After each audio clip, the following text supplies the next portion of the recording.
Assalamualaikum warahmatullahi wabarakatuh. Kembali kita pada mata kuliah Manajemen Risiko Bangunan pada pertemuan keempat, yaitu identifikasi bahaya dan penilaian risiko. Tujuan daripada pembelajaran ini adalah bagaimana kita mengidentifikasi bahaya dan penilaian risiko atau hazard, yaitu Identification dan Risk Assessment atau HIRA.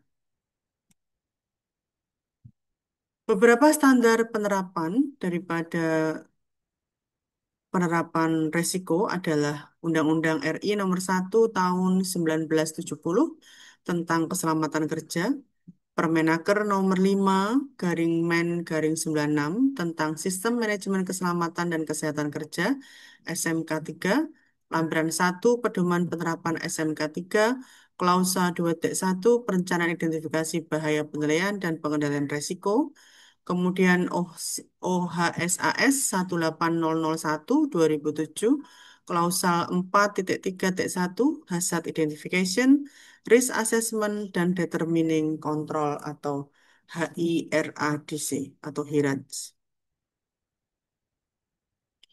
Apa yang dimaksud dengan keselamatan dan kesehatan kerja?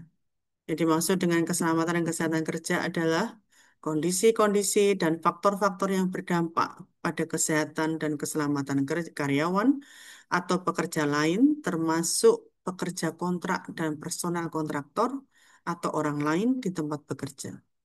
Sebagaimana pada gambar, Anda bisa lihat bahwa seringkali dalam proyek itu kita terjadi ya hal-hal seperti itu. Kemudian pada saat melakukan pekerjaan seringkali tidak dilengkapi dengan alat pelindung diri yang memadai. Kemudian bahaya atau hasad. Bahaya atau hasad adalah sumber atau sesuatu keadaan yang berpotensi untuk menimbulkan kerugian manusia, properti, proses, dan lingkungan. Ya, sebagaimana Anda bisa lihat juga dalam gambar, potensi-potensi pekerjaan ini sangat berpotensi menimbulkan bahaya atau hazard di dalam pekerjaan. Kemudian apa saja jenis-jenis bahaya? Yang pertama adalah bahaya fisik atau physical hazard. Kemudian yang kedua adalah bahaya kimia atau chemical hazard. Yang ketiga adalah bahaya biologi atau biological hazard. Yang keempat adalah bahaya psikososial atau psikososial hazard.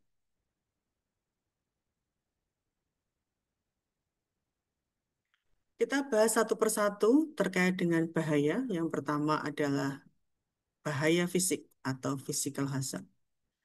Physical hazard terbagi menjadi beberapa bahaya yang bisa kelihatan oleh kita di tempat bekerja, seperti permukaan licin dan tidak rata pada area pekerjaan.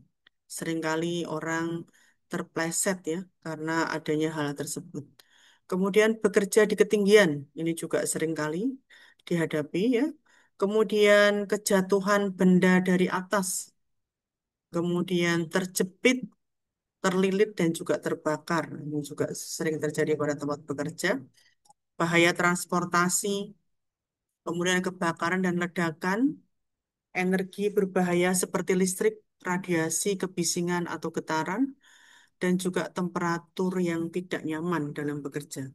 Hal-hal di atas merupakan contoh daripada bahaya fisik yang sering ditemui dalam bekerja dan sering membahayakan kita pada saat kita berada pada lokasi bekerja.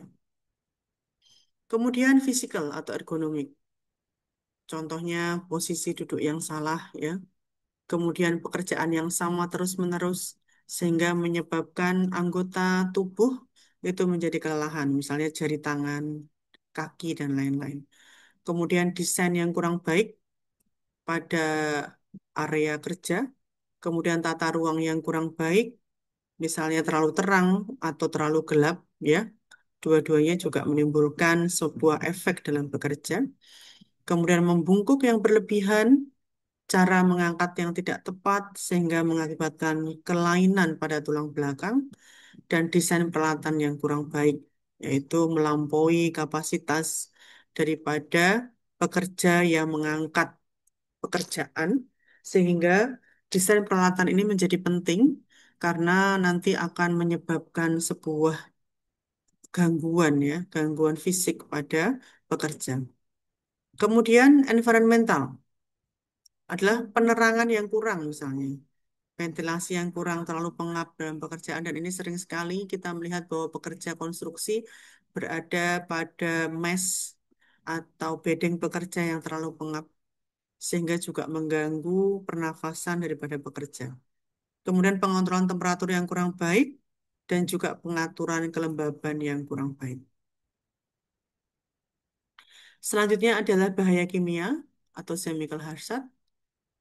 Seringnya menghirup uap, gas, atau partikel bahan kimia berbahaya, kontak dengan bahan kimia berbahaya, kemudian tertelan bahan kimia berbahaya, nah ini sangat-sangat ini sekali ya, sangat berbahaya sekali. Bahan kimia eksplosif seperti flammable, korosif, dan toksik ya, ini juga seringkali menjadi bahaya oleh pekerja. Kemudian bahaya biologi atau biological hazard.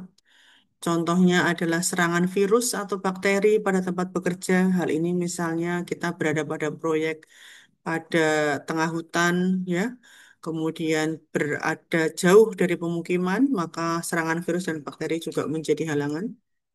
Kemudian tertular virus atau bakteri seringkali juga terjadi, sengatan binatang, gigitan binatang berbisa, dan lain-lain. Kemudian bahaya psikososial atau psikososial hazard. Yang pertama, beban kerja yang berlebihan, komunikasi yang kurang, kekerasan fisik di tempat kerja, pelecehan dan intimidasi, serta jam kerja yang tidak sesuai. Ini juga hal-hal yang mungkin seringkali ya ditemukan dalam pekerjaan. Bagaimana menganalisis resikonya?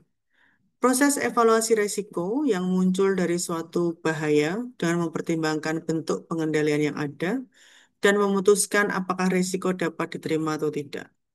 Kemudian acceptable resiko, resiko yang telah dikurangi ke tingkat yang dapat ditoleransi oleh organisasi dengan mempertimbangkan persyaratan peraturan perundangan K3 dan kebijakan dari K3 yang ada. Nah, bagaimana model sistem manajemen K3 yang seharusnya? Yang pertama adalah kebijakan K3-nya harus ada. Kemudian yang kedua adalah perencanaannya bagaimana, kemudian penerapan dan operasinya bagaimana, dan kemudian pemeriksaannya bagaimana. Yang kelima adalah tinjauan manajemennya seperti apa. Kebijakan K3 itu tidak terlepas dari komitmen daripada manajemen untuk menerapkan K3 di dalam lingkungan pekerjaan. Selanjutnya harus kita membuat sebuah perencanaan, dimulai dari identifikasi bahaya, penilaian resiko, pengendalian resiko, kemudian perundang-undangan dan persyaratan lain, tujuan, sasaran, dan program manajemen K3-nya seperti apa. Setelah itu dilaksanakan, maka kita menerapkan dan mengoperasionalkan K3. Yang pertama adalah bagaimana sumber daya dan perannya, tanggung jawabnya, kewenangannya, dan tanggung gugatnya bagaimana. Selanjutnya adalah kompetensi, pelatihan, dan kepedulian, komunikasi, dokumentasi, pengendalian dokumen, pengendalian operasional, dan kesiagaan dan tanggap darurat. Selanjutnya adalah pemeriksaan, pemantauan dan pengukuran, evaluasi kepatuhan, investigasi insiden, ketidaksesuaian, tindakan koreksi, pencegahan, pengendalian rekaman, dan audit internal. Yang terakhir adalah tinjauan manajemen. Semua proses ini bertujuan dalam rangka perbaikan berkelanjutan.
Tahap selanjutnya adalah alur manajemen risiko atau hierarki. Yang pertama adalah identify hazard, kemudian assess potential risk, kemudian risk evaluasi, determine risk level atau membagi level dalam risiko. Selanjutnya adalah register risk. Kalau risknya dianggap acceptance, maka dilakukan maintenance rutin berdasarkan prosedur dengan mengimplementasikan program dan kontrol. Kalau risknya dianggap tidak acceptable, maka dilakukan pembagian kontrol resiko untuk mengurangi resiko. Kemudian kita harus mendevelop beberapa program yang bertujuan untuk mengontrol resiko. Sehingga kita perlu bahwa yang terpenting adalah bagaimana kita mengidentifikasi bahaya hazardnya dulu. Kemudian apakah itu berpotensial terhadap resiko, kita evaluasi, kita membagi level risknya, kemudian kita meregister atau mencatat ya, mencatat resiko yang terjadi.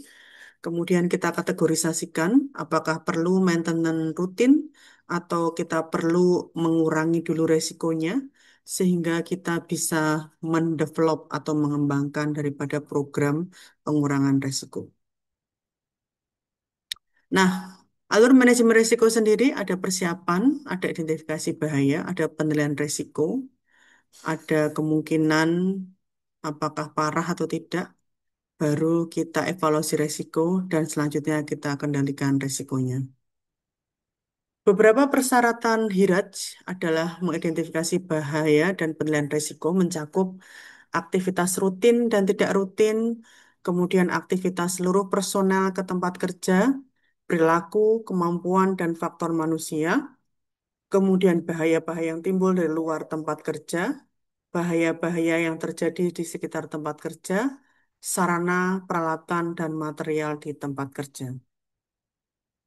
Kemudian perubahan-perubahan di dalam organisasi juga merupakan persyaratan daripada HIRAJ, kemudian modifikasi sistem manajemen K3, adanya kemungkinan perundangan yang relevan yang terkait, serta rancangan area-area kerja, proses-proses, instalasi-instalasi, mesin atau peralatan, dan prosedur operasional.